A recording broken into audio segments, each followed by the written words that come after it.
Muy buenos días a todos, bienvenidos a la sesión general virtual del Hospital Materno Perinatal Mónica Pretelini Sáenz. Los saluda con gusto el doctor Carlos Arturo Paniagua Coahuila. Yo soy el jefe de la unidad de tococirugía de este hospital. Y el día de hoy vamos a hablar acerca de un tema muy relevante que es la obesidad y el embarazo.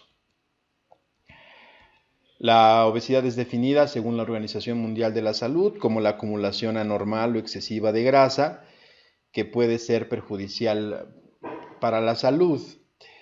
Y también la OMS menciona que la forma más fácil de medir la obesidad es usando el índice de masa corporal, que no es otra cosa más que el cociente entre el peso en kilogramos y la talla en metros al cuadrado.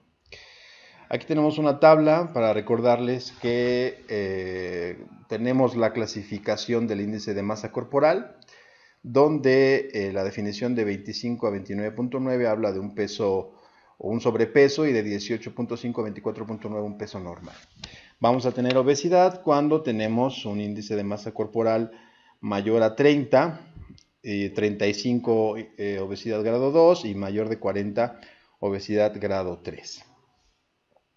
Ahora, ¿qué sucede en el embarazo? Generalmente usar el IMC para determinar obesidad en el embarazo genera un poco de discrepancia. Esto es porque, pues como ustedes saben, en el embarazo existe un incremento en el agua corporal total y eso puede tener variantes a lo largo del segundo y del tercer trimestre, condicionando entonces que pues, la medición del índice de masa corporal no sea tan exacta. Pero a todos los que tratamos pacientes embarazadas nos obliga a que pues tengamos una referencia al inicio del embarazo de la ganancia ponderal y también valorar el índice de masa corporal al inicio y al final del embarazo para poder determinar si tenemos o no una paciente obesa. Y me gustaría comenzar esta plática con esta tabla donde analizamos principalmente el OR de las principales complicaciones perinatales asociadas al índice de masa corporal.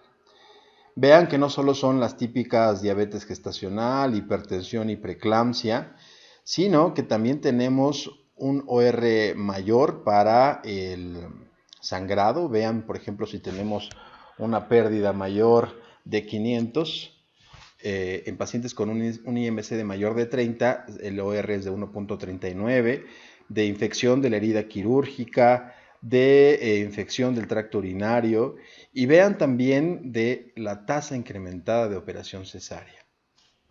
Ahora, vean cómo el OR se va hacia el doble si tenemos un IMC mayor de 40. Esto condiciona entonces que pues, la paciente obesa es una paciente con potencial complicación a lo largo de todo el embarazo y también para la resolución. La OCDE, que es la Organización para la Cooperación de Desarrollo Económico, que es una organización internacional compuesta por 33 estados, que se dedica a fomentar planes estratégicos y económicos, mencionó en este update del 2017 un análisis específico del porcentaje de población, total de población que tiene obesidad. Y vean este resultado que es realmente alarmante. México ocupa el segundo lugar del total de población con obesidad, 32.4%. El total de la población mexicana es obesa, justo solo por debajo de Estados Unidos, cuya población es del 38.2%. Y no esto es lo más alarmante, sino también la tasa proyectada de obesidad a 20 años. En la década que está por venir, del 2020 al 2030, México va a tener alrededor del 39% de total de su población. Esto que condiciona que pues, un gran porcentaje de la población también está en edad reproductiva y eso genera un riesgo incrementado para tener pacientes embarazadas y obesas. Este estudio que se llama ENSANUD, que se hizo en 2012, que es un estudio muy específico en el cual analizaron a todos los hombres y mujeres de 20 años o más y los clasificaron de acuerdo a su IMC, nos arroja resultados realmente de llamar la atención. El 11 al 22% de los embarazos en México tienen obesidad Y si comparamos un estudio similar, un estudio en Estados Unidos, vemos que la etnia mexicana ocupa el segundo lugar en obesidad, de acuerdo a los estudios de nutrición de Estados Unidos. Y vean, por ejemplo, esta información: un tercio son obesas y de las obesas la mitad son embarazadas. Y 8% de estas mujeres van a tener obesidad mórbida. Aquí tenemos una tabla donde comparamos precisamente los resultados del estudio en Salud, donde el 73% de las mujeres van a tener sobrepeso y obesidad. Vean nuevamente el estudio que les había mencionado, donde la etnia mexicana o mexicoamericano ocupa el segundo lugar en IMC mayor de 30. Entonces, pues este es un problema de salud internacional, ¿de acuerdo? Esta gráfica de barras que ustedes pueden ver a continuación nos explica, y es muy didáctica, nos habla acerca de la ganancia ponderal de grasa. ¿Y qué sucede cuando al inicio, en la etapa temprana del embarazo y al final del mismo, qué sucede con el porcentaje total de grasa ganada? Vean, por ejemplo, en la tabla superior, una paciente en color verde, que son aquellas que tienen un peso cercano a la normalidad. ¿Qué sucede con la ganancia de grasa en el tercer trimestre? Generalmente no rebasa o se mantiene estable. Pero vean en la gráfica debajo, en aquellas pacientes con obesidad que tienen un porcentaje de grasa incrementado al inicio del embarazo, van a tener casi una ganancia del 25 al 30% de más a lo largo del tercer trimestre. Hay que recordar que la ganancia ponderal de grasa a lo largo del embarazo es un proceso fisiológico normal y esperado. Recordemos que el depósito de grasa a lo largo del embarazo ocurre generalmente en la zona de los muslos, pero estas pacientes que tienen una IMC mayor al inicio del embarazo no solo van a tener depósito alrededor de los muslos de la grasa, sino también a nivel abdominal y visceral. ¿De acuerdo? Bueno, bien, esta tabla es muy didáctica, nos habla del desenlace, tanto obstétrico y perinatal, de una paciente embarazada. Generalmente, si tenemos una paciente al inicio del embarazo que tiene un IMC mayor, pues esto generalmente se relaciona a una dieta subóptima, a un acúmulo de grasa, a resistencia a la insulina, trastorno en el metabolismo de los lípidos, un incremento en la ingesta de ácidos grasos libres y aminoácidos, y esto condiciona un estado o un estatus proinflamatorio. Ahora, si esta paciente se embaraza mediante mecanismos epigenéticos y adaptaciones de la placenta, que está perfectamente bien demostrado ya en la actualidad que la placenta de las pacientes embarazadas con obesidad es de mayor tamaño, tiene una disminución considerable a los receptores de insulina y genera adaptaciones fetales. ¿Cuáles son? Están ya muy descritas, pues incremento en la síntesis o en la resistencia a la insulina, va a tener un incremento en el peso y en la deposición de grasa, y también aquellos fetos van a tener un peso mayor al momento de que tienen el nacimiento. ¿Y esto qué condiciona? Que, bueno, obviamente, pues son fetos que nacen de mayor tamaño, con complicaciones obstétricas relacionadas a fetos grandes, laceraciones del canal de parto, etcétera. Y cuando este feto llega a la infancia temprana y la adultez, pues va a tener alteraciones cardiovasculares que van a desencadenar en un paciente con síndrome metabólico, obesidad y trastornos estrictamente de inflamación del endotelio de forma crónica. Cuando hablamos del tejido adiposo, sabemos que no precisamente es un tejido de adaptación y de almacén de lípidos, sino que también juega un rol muy importante, no solo en las personas, hombres y mujeres en general, sino en las pacientes embarazadas, porque tiene una función endocrina muy específica y es un mediador inmunológico. Aquí ustedes pueden observar las principales hormonas y enzimas que se relacionan a la secreción y expresión durante el embarazo y también en el tejido adiposo. La más relevante considero yo que es la adiponectina. Ustedes saben que la adiponectina favorece la acción de la insulina y en pacientes con obesidad pues los niveles circulantes se ven disminuidos, condicionando así que la acción periférica de la insulina no se lleve a cabo. Vean también la acción del factor de necrosis tumoral, que en las pacientes con obesidad pues se ve incrementada su expresión y generando pues también un estado proinflamatorio. Leptina, que ya la conocen, que afecta principalmente el centro de saciedad, y los niveles circulantes se ven incrementados a lo largo del embarazo y también en pacientes con obesidad. En general, el rol que juega el tejido adiposo, tanto a nivel endocrino como inmunológico, tiene un papel muy importante en pacientes con obesidad que veremos a continuación. Ahora, cuando analizamos de forma concreta los efectos de las pacientes con obesidad en el metabolismo materno y nos centramos específicamente en la capacidad ovulatoria, nos vamos a dar cuenta que existen estas tres alteraciones muy frecuentemente encontradas. Uno, alteraciones en el eje hipotálamo, hipófisis, ovario.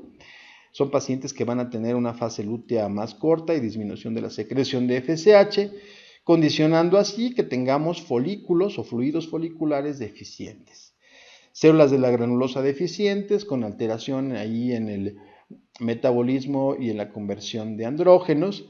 Y esto se desencadena en que si tenemos pacientes con un IMC mayor de 30, 35 o 40, pues la capacidad folicular, la eficiencia de sus folículos, pues va a estar en riesgo. Y es muy interesante porque en este estudio, en este metaanálisis, en el cual revisaron 45,000 pacientes, se llama estudio ART, analizaron pues la capacidad que tenían de donación mujeres con IMC mayor de 30, incluso hasta 40, y lo compararon con aquellos folículos de mujeres que tienen ovodonación.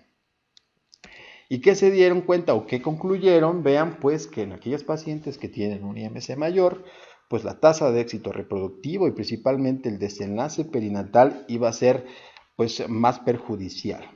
Vean, por ejemplo, aquí en aquellas pacientes que tienen un IMC mayor de 3 o un IMC mayor de 40, pues el éxito reproductivo es mucho menor.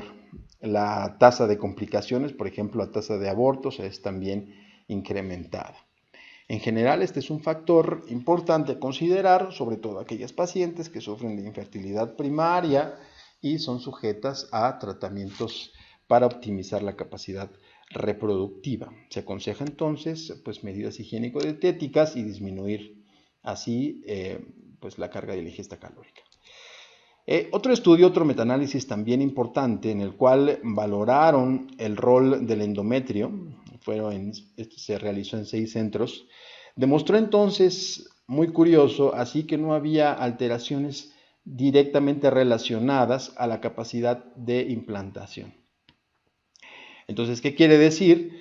Que bueno, pues que en aquellas pacientes que son obesas o tienen un IMC mayor de 30, comparadas con aquellas que tienen un peso normal, no iban a tener alteraciones en la implantación, que quiere decir que generalmente la alteración más predominante son alteraciones en los folículos. Y vean aquí en la tabla 3, donde tenemos la tasa de abortos, es casi similar en los 3 grupos, peso normal, sobrepeso y obesidad, y generalmente las complicaciones perinatales también no tienen una diferencia estadísticamente significativa. Ahora bien, precisamente debido a una incapacidad o un folículo deficiente, pues también vamos a tener una tasa de aborto incrementada. En este otro metaanálisis del Reino Unido analizaron que estas pacientes, el 58% de los casos tenían una tasa de aborto incrementada en comparación con aquellas que tenían un IMC menor a 25. Entonces, ¿qué quiere decir? Pues concluimos perfectamente bien que aquellas pacientes que tienen un IMC mayor, pues van a tener folículos deficientes. Ahora, lo más importante y que nosotros como obstetras o todos aquel personal médico que se dedica a la atención de la paciente embarazada es determinar el riesgo de anomalías congénitas. Vean aquí, por ejemplo, este OR de defectos del tubo neural de espina bífida es casi el doble. ¿Qué quiere decir? Que una paciente embarazada con un IMC mayor de 30 tiene el doble de posibilidades de tener un feto con alteraciones del tubo neural. Este es un estudio del JAMA ya muy viejo, pero pues ustedes pueden observar que se conserva el incremento del riesgo de defectos del tubo neural. Un OR de 2.24 para espina bífida y de 1.87 para defectos del tubo neural. Y así en esta misma línea, los defectos de la línea media y alteraciones sobre todo a nivel del cerebro. Ahora, no solo vamos a tener el riesgo per se del feto, sino que también pues vamos a tener una tasa de detección más limitada por dificultades técnicas entre un IMC mayor. Vean aquí, por ejemplo, si nosotros sometemos a una paciente a un screening ultrasonográfico con una persona no capacitada, vean la tasa de detección de una paciente con un IMC mayor de 40 es del 22%. Y con alguien experto, vean, la tasa de detección es del 75%. Entonces, lo ideal sería que tengamos una valoración temprana, pero pues generalmente entre mayor panículo adiposo, pues las dificultades técnicas se ven incrementadas. Como ya les había mencionado, ha sido sujeto de estudio durante muchos años la valoración del citotrofoblasto y de la placenta. Ya está perfectamente bien descrito en varios estudios que son placentas grandes. Son placentas que tienen incremento en la expresión de receptores de insulina, que se expresan genes en células trofoblásticas y van a tener un incremento en la expresión de lípidos y de macrófagos proinflamatorios. Entonces vamos a tener aquellas placentas con un incremento en la expresión de lípidos, condicionando así que son fetos que pueden tener alteraciones metabólicas. Aquí están un par de estudios que hablan de el efecto del metabolismo de los lípidos en placentas y este que es muy relevante, que valoraron o pudieron descubrir los transcriptomas, que no son otra cosa más que una línea molecular de ARN, el cual codifica para genes proinflamatorios. Es muy relevante. Ahora ya existe mucha información acerca de los resultados perinatales inmediatos. Vean los ORs para muerte fetal, muerte al nacimiento y muerte perinatal. Incluso en este metaanálisis vean la tasa incrementada o el riesgo incrementado para muerte fetal con aquellos pacientes que tienen un IMC mayor de 30.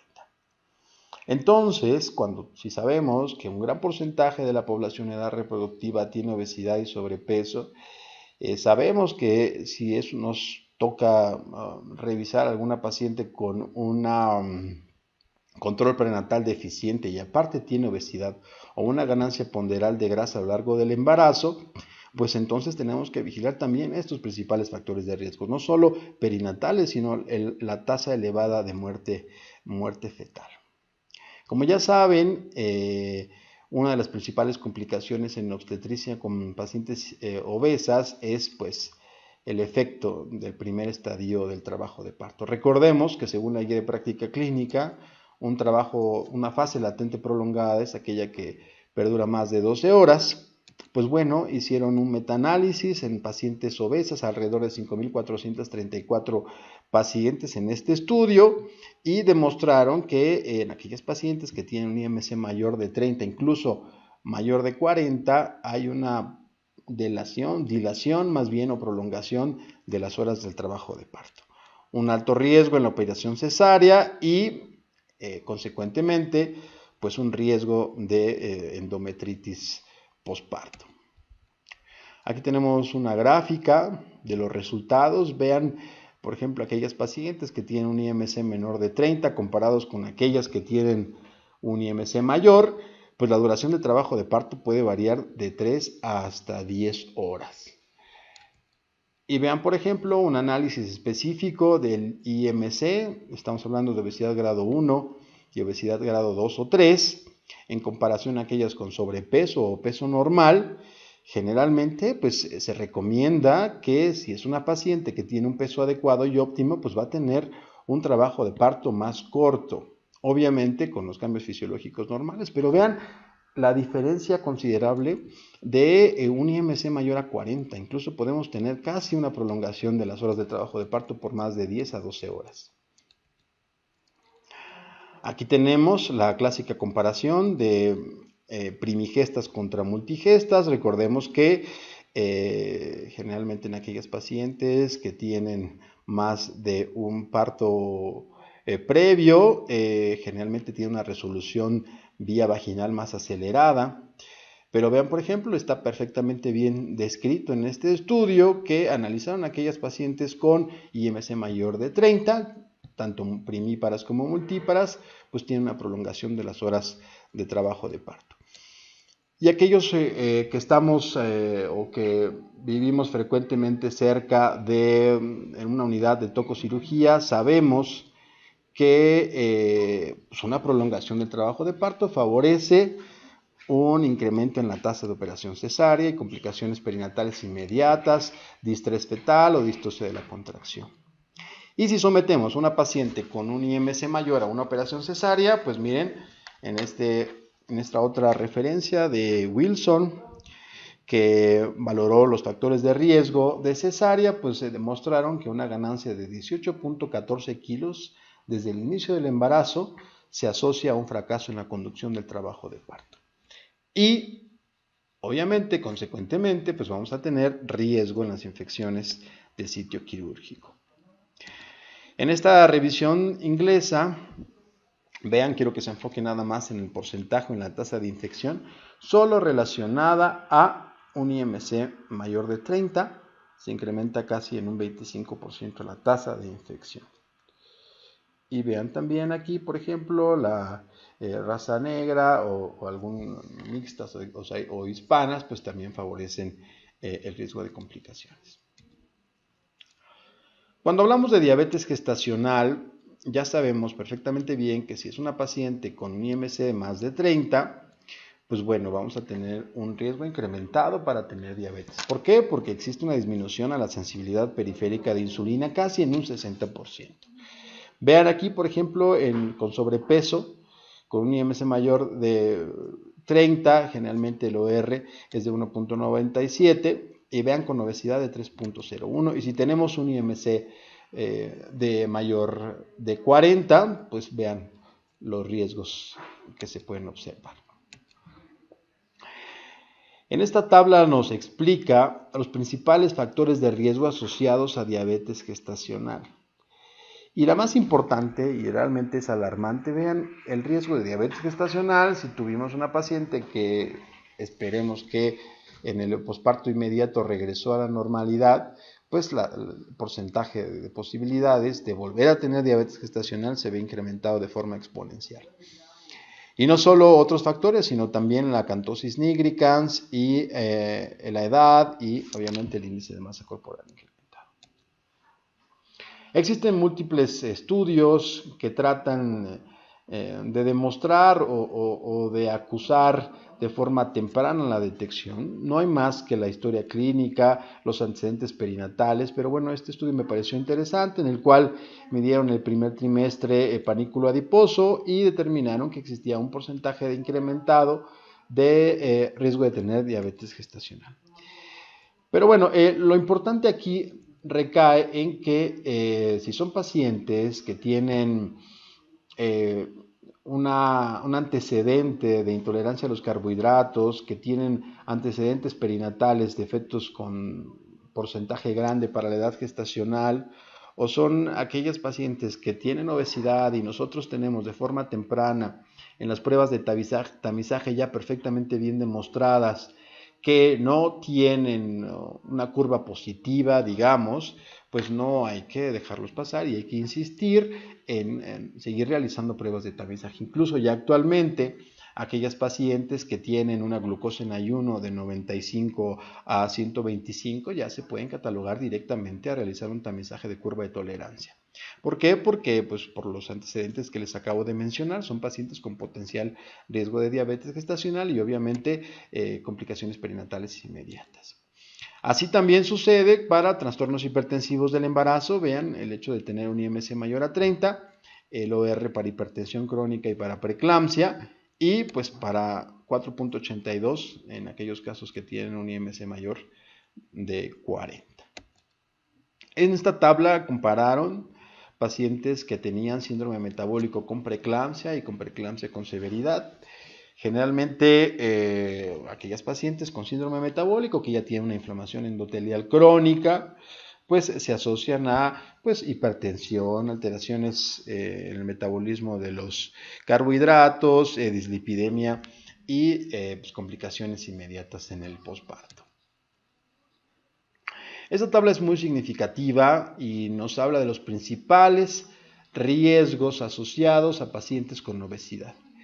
Vean que no solo es macrosomía, sino distocia de hombros, muerte inmediata al nacimiento, preeclampsia, diabetes gestacional, nacimientos pretérmino e incremento en la tasa de operación cesárea. Entre mayor sea el IMC, pues las complicaciones o las tasas se ven incrementadas. Las guías internacionales mencionan que si tenemos una paciente sometida a una cirugía ginecológica u obstétrica, el hecho de tener mayor de 80 kilos, se recomienda la profilaxis de amplio espectro. Y si tenemos más de 120 kilos, pues también se recomienda incrementar la dosis. Existen múltiples estudios en los cuales pueden comparar o no los tipos de incisiones. Este me pareció muy significativo. Es un estudio realizado por... es un estudio americano en el cual lo demostraron que las principales complicaciones asociadas a las incisiones transversas con las verticales. Quizás podamos encontrar algún sesgo. Nosotros sabemos que todos los estudios comparativos son sometidos a un criterio muy específico, pero este me pareció muy relevante. Vean, usaron o estudiaron a 2.603 pacientes sometidas a una incisión transversa, comparadas con 597 a una incisión vertical, y es muy de llamar la atención. Recordemos que esto puede ser sometido a un sesgo. El porcentaje de complicaciones. Vean, complicación o infección de la herida quirúrgica, infecciones, seromas, endometritis y admisión a terapia intensiva y la tasa de histerectomía. Cabe llamar la atención que pues tuvimos casi el doble de riesgo de complicaciones. Ahora, ¿qué nos dice la literatura internacional acerca del abordaje? Pues es el que el obstetra considere o se sienta más óptimo, más capaz, ¿no? No existe una definición estricta. El manejo preconcepcional, que aquí estamos obligados de tratar a pacientes con obesidad. Lo ideal sería que aquellas pacientes que tienen un IMC mayor a 30 acudan a consejería preconcepcional, someterlas a un estilo de vida totalmente diferente, a un tratamiento alimenticio con una carga calórica disminuida, incrementar la actividad física. Y ¿qué pasa cuando ya tenemos a pacientes con obesidad a lo largo del embarazo? Pues se recomienda cálculo de solo 300 kilocalorías extras por el tercer trimestre, favorecer las comidas altas en fibra, limitar la ingesta de azúcares refinados y grasas saturadas y favorecer la hidratación. Ahora, si son pacientes que están conscientes de que tienen un IMC mayor, pues pueden ser sometidas a cirugía bariátrica y esperar por lo menos 12 a 18 meses previos a la concepción. Suplementar con ácido fólico y vitamina B12 y favorecer pues, principalmente el estilo de vida, ya que acabamos de ver muchas complicaciones. Calcular el IMC es muy importante, realizar tamizaje para diabetes y promover la lactancia materna, que es muy importante. Vean, por ejemplo, en esta revisión, cuál es el impacto de las intervenciones para reducir el peso. Vean, por ejemplo, estrictamente hablando de intervenciones en la dieta, pues disminuye casi el riesgo de preeclampsia, ven el OR desde 0.6, de diabetes gestacional, de hipertensión y de embarazo pretérmino.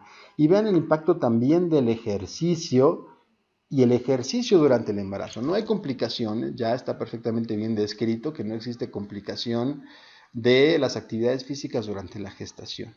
Incluso se ven beneficiadas para el manejo de la diabetes gestacional y para disminuir la tasa de complicaciones perinatales inmediatas. Obviamente, pues con una dieta baja en azúcares, ejercicio, pues también pueden disminuir el incremento y la ganancia de peso. Y ya para terminar, quisiera que observaran esta tabla en la cual, ¿qué vamos a hacer o cuáles van a ser las intervenciones del obstetra para tratar de disminuir los principales factores de riesgo? Por ejemplo, en aquellos casos donde tenemos una tasa incrementada de defectos del tubo neural, se recomienda pues favorecer la ventilación con ácido fólico, 4 miligramos diarios por 3 meses. En caso de que ya tengamos un embarazo, pues el tamizaje del primer trimestre, alfa-fetoproteína, etcétera.